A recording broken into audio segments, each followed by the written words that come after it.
Assalamualaikum warahmatullahi wabarakatuh. Ketemu lagi dengan Miss Hani. Hari ini Miss Hani akan mengajarkan tentang materi Pitagoras, ya nak, Pitagoras. Ini materi terakhir di semester 1, seperti itu. Ya. Lalu langsung aja ya untuk kelas 8 semuanya dilihat. Jadi Pitagoras itu hanya bisa berlaku pada segitiga siku-siku, seperti itu ya. Segitiga siku-siku berarti ada lambang siku-sikunya di salah satu sudutnya. Nah, di sini lambang siku-sikunya ya. Lalu diberi nama A, B, C ya dalam lambang huruf besar. Maka di depan sudut A besar itu A kecil, di depan sudut B besar itu B kecil, di depan sudut C besar itu C kecil ya. Lalu yang ini kita namakan sisi miring atau sisi paling panjang, atau nama lainnya adalah hipotenusa. Hipotenusa, ini nama lain dari sisi miring. Jadi kalau dia nanyain berapa hipotenusanya, berarti dia menanyakan berapa sisi miringnya. Dan sisi miring ini adalah sisi yang paling panjang ya, sisi yang paling panjang. Maka dengan pengertian seperti ini didapat rumus Pitagoras ya. Nah, rumus Pitagoras itu tidak mesti C sama dengan gitu ya, atau maksudnya sisi miringnya itu bisa diganti jadi A, jadi B, jadi C gitu, bebas. Yang penting kalian paham konsepnya ya. Kalau di sini misalnya melambangkan sisi miringnya adalah A, sisi A, maka sisi A atau sisi yang paling panjang rumusnya adalah A kuadrat sama dengan kalau dia sisi paling panjang berarti adalah penjumlahan sisi-sisi yang lebih pendek ya. Berarti B kuadrat ditambah C kuadrat, seperti itu. Atau A kuadratnya ketika pindah ruas berubah jadi akar. Nah, kuadratnya tidak ada, berubah jadi akar. B kuadrat plus C kuadrat. Ini ya, sampai sini paham ya. Jadi boleh ketukar nggak? Boleh, nggak masalah karena dia penjumlahan. Tapi kalau pengurangan nggak boleh tertukar ya. Lalu kita mencari sisi B. Berarti kalau mau cari sisi yang pendek itu B kuadrat tinggal dikurang dari sisi yang paling panjang dikurang yang pendek gitu ya. Maka A kuadrat dikurang C kuadrat, atau B sama dengan kuadratnya hilang jadi akar A kuadrat min C kuadrat. Paham ya sampai sini? Dilanjut. Yang terakhir berarti kalau kita mau cari sisi C sama kayak B, C kuadrat berarti sisi yang paling panjang dikurang sisi yang ada atau yang pendek. Belum akar, maka C kuadrat sama dengan A kuadrat dikurang B kuadrat, atau C sama dengan akar dari A kuadrat min B kuadrat. Yang dipakai yang ini biasanya ya.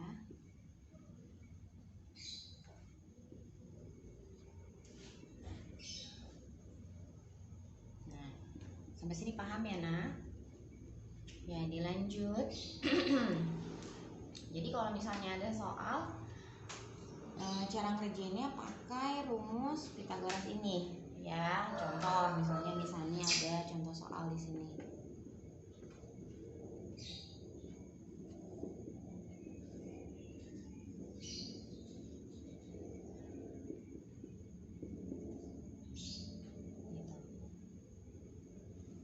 Berarti kalau di sini 5 cm, di sini 13 cm, yang ditanya adalah panjang sisi B.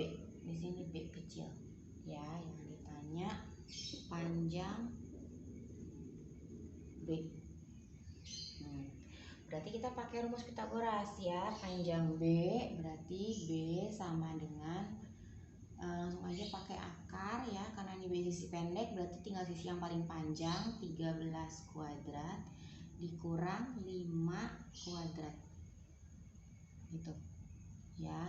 Maka B sama dengan akar 169 dikurang 25 5. Akar 144. Akar 144 adalah 12 cm. Selesai sampai sini. Paham ya, Nak? Jika ada pertanyaan langsung jawab Primisani ya. Oke.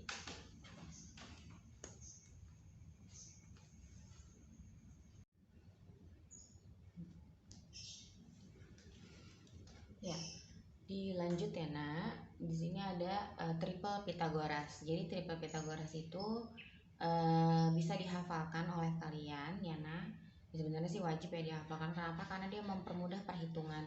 Dan untuk sampai kelas SMP, tingkat SMP itu yang dipakai adalah triple Pythagoras seperti itu. Jadi kalian tidak perlu repot-repot menghitung seperti tadi. Gitu. Jadi contohnya di sini ada triple Pythagoras itu 3, 4, 5. Jadi ini sudah ditemukan oleh penemunya Pythagoras. Jadi kalian tidak perlu menghitung Pythagorasnya lagi. Ya, maksudnya gimana sih ini? Jadi ini adalah sisi paling pendeknya, ini yang paling akhir adalah sisi miringnya, selalu sisi miring. Kalau ini tertukar tidak masalah, tapi yang sisi miring jangan sampai tertukar. Jadi yang paling besar nilainya, yang paling ini adalah sisi miring atau yang paling panjang. Ya, ini adalah sisi miring atau ini hipotenusanya. Contoh kayak gambar yang tadi. Ya, contoh sebelumnya kan tadi misalnya contohnya 5 cm, 13 cm gini ya. Tadi kan kita ngitung dulu nih. Ya. Nah, kalau ini nggak perlu dihitung, langsung aja. Berarti kalau ada 5, ada 13, berarti satu lagi 12. Selesai. Paham? Mulai paham ya? Coba lagi, kalau misalnya di sini ada 24 cm, 25 cm. Berarti satu lagi berapa? Di sini 24, 25, berarti satu lagi 7 cm. Selesai. Paham? Dan berlaku kelipatannya. Ya, nah kelipatannya maksudnya gimana? Kalau misalnya 345 ini kita kali 2, berarti 345-nya ada gini. Ini kalau ada berlaku kelipatannya lagi. Ini kelipatan dari 345 misalnya dikali 2. Ya, dia berlaku untuk dikali oleh angka berapapun. Ya, misalnya 3 kali 2 berarti kan dia 9 sorry 3 kali 2 6 kali 2 8 gitu ya. Berarti kalau ini semua dikali 2 6 8, satu lagi adalah 10 cm. Selesai. Berarti kalau ada 6 8 satu lagi 10, dapat dari mana? Dari 3 4 5. Itu yang dimaksud dengan berlaku kelipatannya. Kalau 5 12 13 kelipatannya dikali 2 misalnya, berarti ini 10 24 26 gitu. Paham ya? Nah berarti kalau misalnya boleh dikali, misalnya kalau dikali 3 bisa nggak? Bisa. Ini berarti jadi 9 12 terus ini 15 gitu. Jadi tergantung soalnya mintanya seperti apa. Tapi triple Pythagoras ini intinya ya, triple Pythagoras dasarnya itu wajib kalian hafalkan karena akan mempermudah kalian perhitungan. Jadi kalau misalnya nanti ada soal cerita sekalipun dia pakainya triple Pythagoras ya. Misalnya sebuah kapal laut berlayar sejauh 8 km ya ke arah barat, lalu dia ke arah dari barat ke utara gitu misalnya ya, sejauh 15 km, maka jarak tersingkatnya itu bisa pakai triple Pythagoras gitu kan. Misalnya dia 8 km ke arah barat gitu ya, lalu dia ke arah utara, harusnya ke atas ya, berarti ini ke arah selatan misalnya, berarti misalnya diganti ya, ke arah selatan 15 km. Lalu jarak tersingkatnya ini dia pakainya lebih singkat, berarti 8 15 di sini 17 km gitu. Paham ya? Ya, oke, silakan dicatat atau di screenshot. Lalu yang tidak mengerti silahkan jawab Primisani seperti itu ya. Nah, terima kasih. Assalamualaikum warahmatullahi wabarakatuh.